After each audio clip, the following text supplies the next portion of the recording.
ہم 8 سال بعد خود ہی کہتے ہیں اس نے مجھے بڑے دھوکے دیے ہیں اور میں نے اس کی خاطر یہ کیا، اس نے مجھے جو ہے نا وہاں بھی دھوکہ دے دیا، وہاں بھی دے دیا، وہاں بھی دے دیا، جن کو تم نے 50 سال دے دیے، یہاں تک کہ سگی اولاد دھوکے دے جاتی ہے۔ اے بندے، کبھی تو نے اللہ کو وقت دیا ہے؟ اللہ کو دیتا اپنا وقت اور اپنی جوانی، پھر تیری زبان پر بابا فرید کی طرح کہتی کہ وفا ملتی ہے تو اللہ کے در سے ملتی ہے، جہاں صدیاں بیت جانے کے بعد بھی پھر اللہ مسعود کو فرید بنا کے فرید کو پھر زبانوں پہ جاری فرما دیتا ہے۔ یعنی نام ماں نے تو مسعود رکھا تھا، لیکن رب کے ساتھ وفا کی اور پکا مخلصانہ خدمت کی اور کام کیا اللہ کے دین کا۔ اور آج ہم جتنے لوگ بیٹھے ہیں، ہم میں سے کوئی بھی شاید ایسا نہ ہو جو ان کی اولاد میں سے ہو اور ان کے رشتہ داروں میں سے ہو، تو ہم اس کے باوجود جو ہے الحمدللہ رب العالمین ہم اللہ کے کرم سے ان کا نام لیتے ہیں۔ یہ نام اصل میں اللہ کے دربار میں وفا کا نتیجہ ہے، اللہ کی بارگاہ میں وفا کا نتیجہ ہے۔ اللہ تعالی کسی کے عمل کو ضائع نہیں کرتا۔ یہ قرآن مجید فرقان حمید کے الفاظ ہیں کہ ان سعیکم مشکورا، کہ تمہاری کوشش جو ہے وہ ٹھکانے لگی۔ یہ کوشش ٹھکانے لگتی ہے اللہ کے دربار میں، دھدکارا نہیں جاتا ہے۔ ہم نے اصل میں اپنی باتوں کو مولوی کی حد تک رہنے دیا۔ مولانا نے بولا یہ کام کرو گے تو یہ ملے گا، ہم صرف مولانا کی زبان پر آ کے رک گئے۔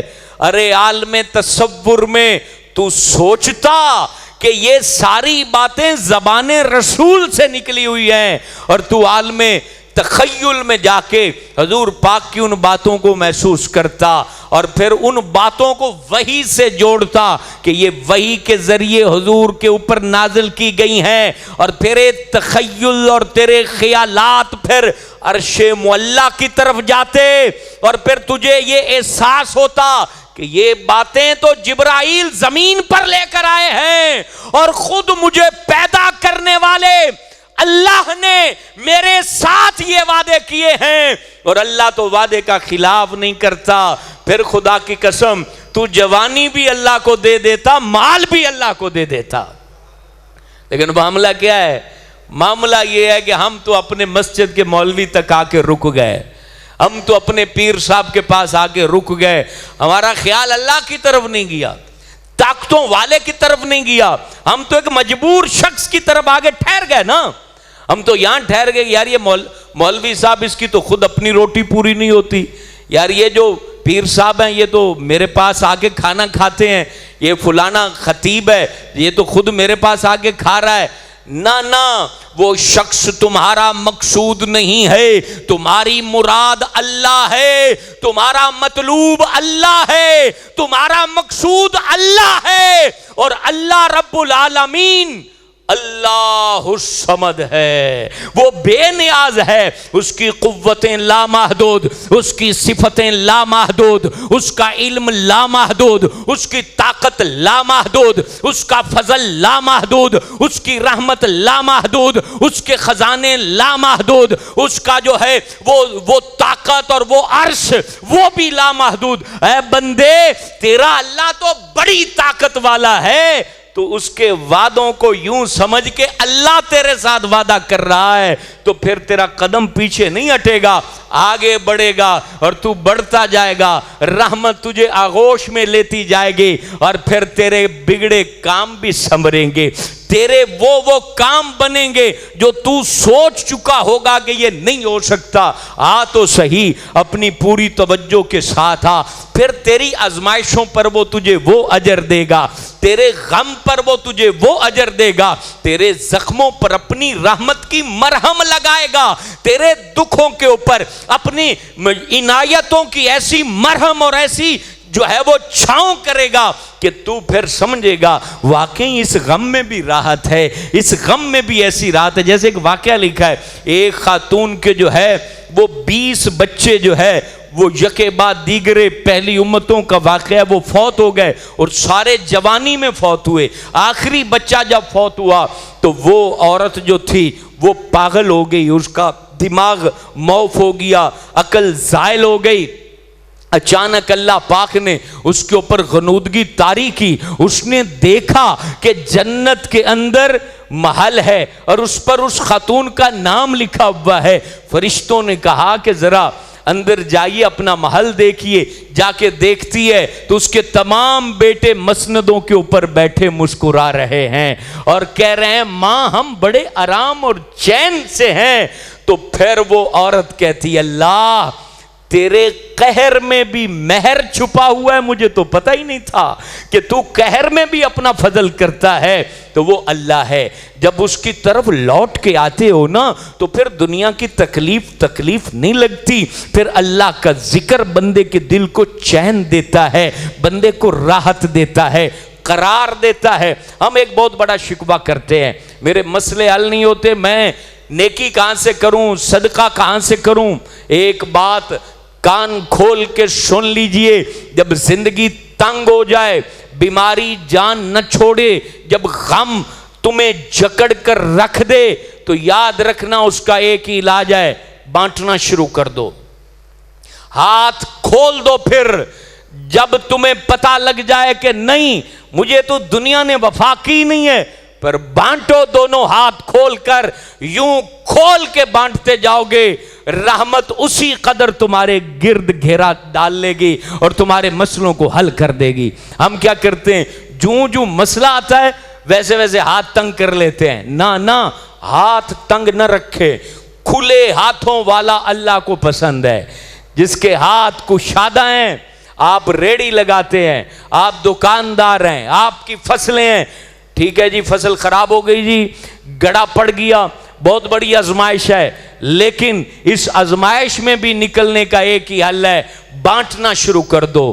بیواؤں کی خدمت کرو، مزدوروں، معذوروں، مجبوروں کی خدمت کرو، اور اپنے آس پاس رہنے والوں کے گھر میں جب آپ کی وجہ سے روٹی پکے گی تو مجھے بتائیے آپ کی روٹی کو رب کیسے بند کر دے گا؟ جب آپ کی وجہ سے کسی کے گھر میں بچہ خوش ہوگا تو آپ کے بچوں کو اللہ کبھی نہیں رلائے گا۔ جب آپ کی وجہ سے یتیموں کے چہروں پر مسکراہٹیں آئیں گے تو یہ بات مہر لگی ہے، تمہارے بچے زندگی بھر مسکراتے رہیں گے۔ مال کے اوپر سانپ بن کے مت بیٹھو، مال کے اوپر سانپ بن کے مت بیٹھو، بانٹو اس مال کو، خرچ کرو اپنی اولاد پر، اپنے آپ پر، اپنی جو ہے وہ بیوہ بہن پر، اپنے یتیم بھتیجوں بھانجیوں پر، اپنے محلے میں رہنے والے وہ کینسر کے مریض جن کے پاس دوائی کے پیسے نہیں، وہ ہیپاٹائٹس کے مریض جن کے پاس علاج کی رقم نہیں ہے، وہ شوگر کے مریض جن کے پاس جو ہے وہ علاج کے پیسے نہیں ہیں، ان کو عطا کرو، ان کو نوازو۔ اور خاص طور پہ جو سفید پوش ہیں، جن کو آپ جانتے ہیں یار یہ 20,000 کماتا ہے، دیہڑی لگاتا ہے، لیکن اس کے معاملات پورے نہیں ہو رہے ہیں، اس کو آپ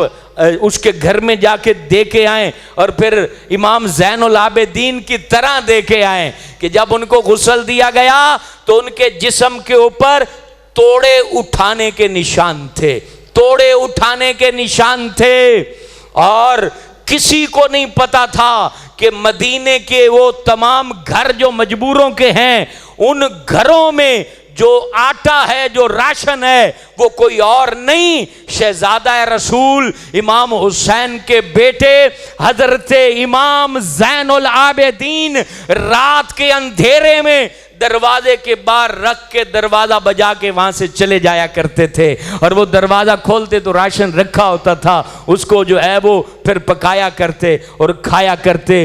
حضرت ایک نبینا عورت تھی، مدینے میں اس کا گھر تھا، حضرت ابو بکر صدیق خلیفہ بنے جن کے نام سے یہ مسجد ہے، تو وہ پتا کیا کہ کون کون مجبور ہے، میری ڈیوٹی ہے، میں نے اس تک کھانا پہنچانا ہے۔ بتایا گیا کہ عورت ہے مدینے کے فلانے کنارے پر اس کا گھر ہے، تو آپ صبح صبح جلدی جاتے، جھاڑو دیتے، گھڑے میں مشکیزے میں پانی بھر کے رکھ دیتے، روٹیاں پکا کے دے دیتے، جو ضرورت کی چیز ہوتی دے کے وہاں سے آ جاتے۔ پھر حضرت عمر جاتے تو سارے کام وہ کر کے جا چکے ہوتے، لیکن کسی کو پتا نہیں ہوتا کہ یہ ابو بکر کر کے گئے ہیں۔ اللہ اکبر۔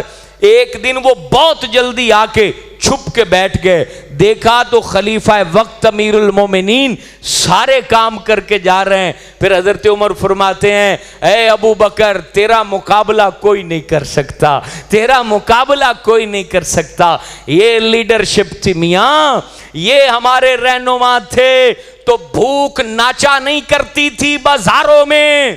یہ بہت آسان ہے کسی بھی خطے کا رہنما بننا۔ ہر مولوی سے بھی پوچھا جائے گا کہ تو نے اپنے لیڈرشپ کا حق کتنا ادا کیا، ہر M N A M P A سے پوچھا جائے گا، ہر پیر سے پوچھا جائے گا انہیں مرید بنا لے تے حق کیویں ادا کیتا، ہر باپ سے پوچھا جائے گا تو نے اپنی اولاد کے لیے کتنا حق ادا کیا، ہر بڑے بھائی سے پوچھا جائے گا تو نے چھوٹوں کا حق ادا کیسے کیا۔ آج بڑا بننا بہت آسان ہے، لیکن بڑے پن کا حق ادا کرنا یہ تو عمر بن عبدالعزیز سے پوچھو یہ حق کیسے ادا کیے جاتے ہیں۔ 1,00,000 دینار ان کی سیلری تھی۔ کتنی؟ 1,00,000 دینار۔ جب یہ چیف آف آرمی سٹاف تھے مملکت کے، اور جب بادشاہ بنے ان کے اوپر خلافت کا بوجھ آیا تو اپنی بیوی فاطمہ جو بادشاہ کی بیٹی، بادشاہ کی بہن اور اب بادشاہ کی بیوی تھی، عمر بن عبدالعزیز کہتے ہیں اے فاطمہ تو بادشاہوں کی اولاد ہے تو میں تجھے یہ کہتا ہوں طلاق لے لے، کہیں اور شادی کر لینا، اب میرے پاس وقت نہیں ہے کہ میں تمہیں وقت دے سکوں۔ یہ ہے اصل اسلامی حکومت اور یہ اصل میں اسلامی رہنما ہیں، کیونکہ میں وقت نہیں دے سکوں گا۔ تو وہ پتہ کیا کہتی ہیں اے عمر تیرے ساتھ میں نے انعام و اکرام کی زندگی بھی گزاری ہے تو کیا فقر میں تمہیں چھوڑ جاؤں؟ وہ بیویاں بھی با وفا تھیں، ایسا نہیں تھا بیمار ہو گیا تو اب جان چھڑاؤ ابو طلاق لے کے دو کیونکہ میرا شوہر بیمار ہو گیا ہے۔ نہ، جس نے تجھے کما کے کھلایا ہے آج بیمار ہوا ہے تو اس کے منہ میں لقمہ ڈالنا پڑ جائے تو کون سی بری بات ہے۔ با وفا بنو میری بہنوں، وہی بہنیں جنت میں بی بی فاطمہ کا قرب پا سکیں گی جنہوں نے وفاؤں کے ساتھ زندگی کو گزارا ہوگا۔ تو آپ کہتی ہیں حضور میں آپ کے ساتھ ہی جینا ہے اور آپ کے ساتھ ہی مرنا ہے۔ وہ حضرت فاطمہ کہتی ہیں کہ جب میرے شوہر نامدار عمر بن عبدالعزیز رات کو گھر آتے، نماز پڑھتے، سجدہ کرتے تو اللہ سے کیا کہتے؟ اللہ سے کہتے مالک عمر نے حق ادا نہیں کیا، عمر نے لوگوں کا حق ادا نہیں کیا، مجھے معاف کر دے، مجھے معاف کر دے۔ اللہ اکبر۔ یہ کہتے کہتے ان پر نیند طاری ہو جاتی، چٹائی کے اوپر سو جاتے اور فجر کے ٹائم جب آنکھ کھلتی پھر اللہ کی راہ میں اور وہ خلافت کے جو امور کو مکمل کرنے میں مصروف ہو جاتے۔ یہ لوگ تھے میاں جنہوں نے اللہ تعالیٰ کی ذات کو پہچانا، اور انہوں نے، میں یہاں سے بات شروع کی تھی کہ ان لوگوں نے خرچ کرنے پر توجہ دی تو ان کے سارے کام آسان ہو گئے۔ اللہ کی رحمت کا بیان ہے تو اللہ کی رحمت کو پانے کا جو بہترین ذریعہ ہے وہ ہے لوگوں کے اوپر خرچ کرنا، لوگوں پہ رحم کرنا۔ نبی پاک علیہ السلام فرماتے ہیں جب تم زمین والوں پہ رحم کرتے ہو تو اللہ تمہارے اوپر رحم کرتا ہے۔